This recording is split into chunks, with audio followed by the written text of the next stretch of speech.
Let me tell you a story. Imagine you're standing in front of a mirror, staring at yourself, asking the same question you've asked 100 times before. Why does this always happen to me? Why do you always attract the people who hurt you? Why do the ones who swear they love you end up making you feel small, unwanted, broken?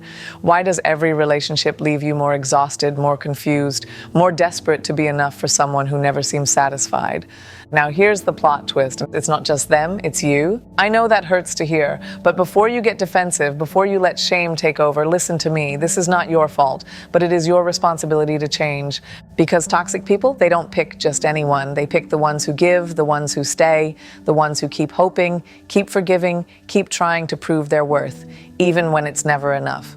They pick the ones who mistake pain for passion, inconsistency for excitement, manipulation for love. They pick the ones who have been taught somewhere along the way that love is something you earn, that it is something you fight for. But my love, real love, does not feel like a battlefield. And today we're going to talk about why you keep finding yourself in these relationships. Why do you attract the people who take more than they give? And most importantly, how to stop it once and for all. Because if you don't change this pattern, it will keep happening. Different faces, same heartbreak, over and over again. So are you ready to break the cycle? Are you ready to finally understand what's been happening to you and take back your power? Then let's begin. Why you attract toxic people. There comes a moment when you sit in silence, staring at your phone, waiting for a text that may never come, or dreading the one that does. A moment when you feel like you're walking on eggshells, afraid to say the wrong thing, afraid to be too much or too little, afraid to breathe in a way that might upset them, and you ask yourself, why does this always happen to me?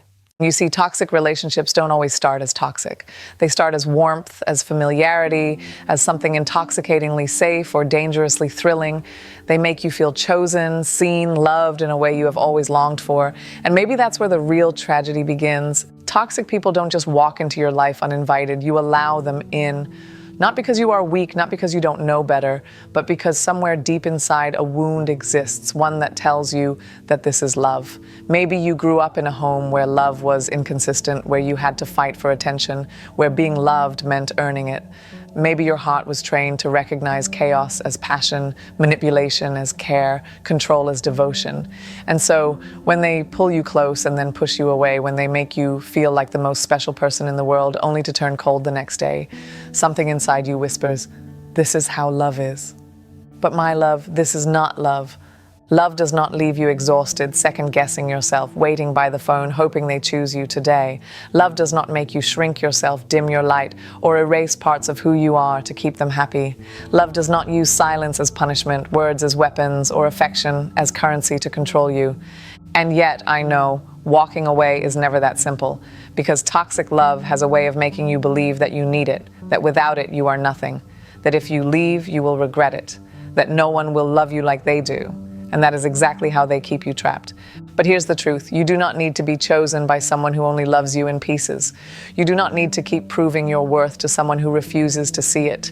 You are not responsible for fixing them, healing them, saving them. That is not your job. Your job is to heal yourself, to look at the patterns, the wounds, the parts of you that still crave the kind of love that hurts, to stop romanticizing the idea that love should be hard, that suffering for someone means you are worthy of them. So how do you stop attracting toxic people? You start by recognizing that love should never feel like a battle, that your peace is more important than their approval, that you are not here to rescue someone at the cost of drowning yourself. You begin by loving yourself so deeply, so fiercely, that anyone who does not love you the same way simply does not belong in your life. You set boundaries, not because you are mean, not because you don't care, but because you finally do. You refuse to be guilt-tripped, manipulated, or made to feel like you are too much or never enough. And when the temptation comes, the urge to go back, to reply to that text, to give them one more chance, you remind yourself of this. You are not losing love. You are losing pain. And that is a trade worth making. Because if love requires you to suffer, to be silent, to tolerate pain just to keep it, then it is not love. Real love, it does not demand that you shrink yourself to be worthy. It does not ask you to trade your dignity for affection. It does not hold you hostage in the name of loyalty. And if you are struggling right now, if you are stuck in a cycle that keeps breaking you, I need you to hear this. You are enough. without them, without their validation, without their approval. You are enough exactly as you are. One day you will wake up and realize that the love you were searching for was never meant to come from someone else. It was meant to come from you. So my love, if you needed a sign, if you needed someone to tell you that you deserve better, this is it. Choose yourself, walk away, and never look back. Because the love you are looking for, it starts with you. Toxic people use specific tactics to make you feel powerless. And once you learn to recognize these tactics, you can break free before it's too late. Love bombing. At first, they make you feel like the most special person in the world. They shower you with love, attention, and promises of forever. But it's a trap. Once they know you're attached, the game begins. Gaslighting. They make you doubt yourself. They twist reality, make you question your own memories, your own feelings.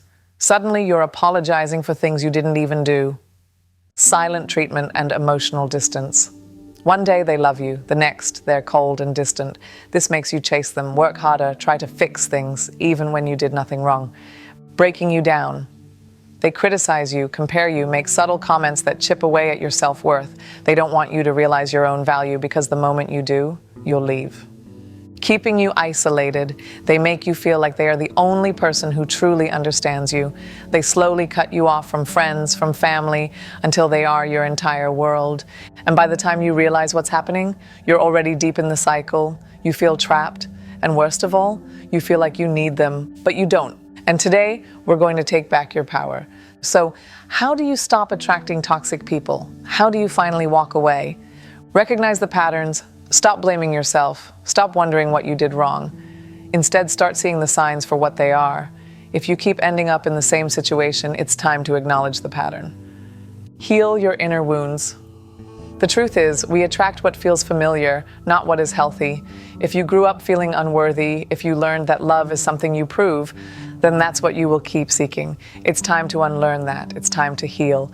Build strong boundaries. A healthy person will respect your boundaries. A toxic person will try to push them.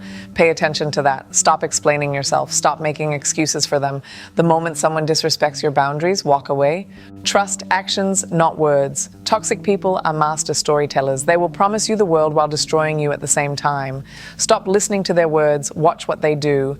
Learn to be alone. The reason many people stay in toxic relationships is because they're afraid of being alone. But listen to me. Being alone is not the same as being lonely.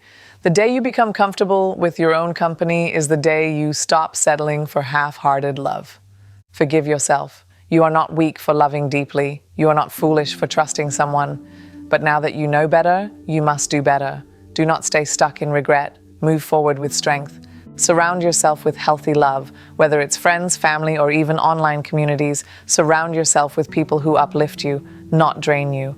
Love should feel safe. It should feel easy.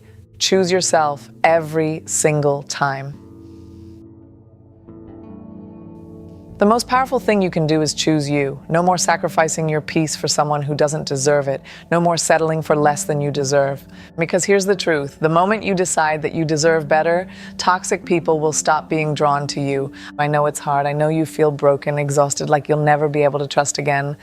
But let me tell you something. You are not broken. You are becoming. This pain, it's not your ending, it's your beginning. So promise me something. Promise me that from this moment forward, you will never again let someone treat you like you are anything less than extraordinary. Because you are, and you always have been. Now go live like it. Do not forget to subscribe, like, and share this story with your loved ones.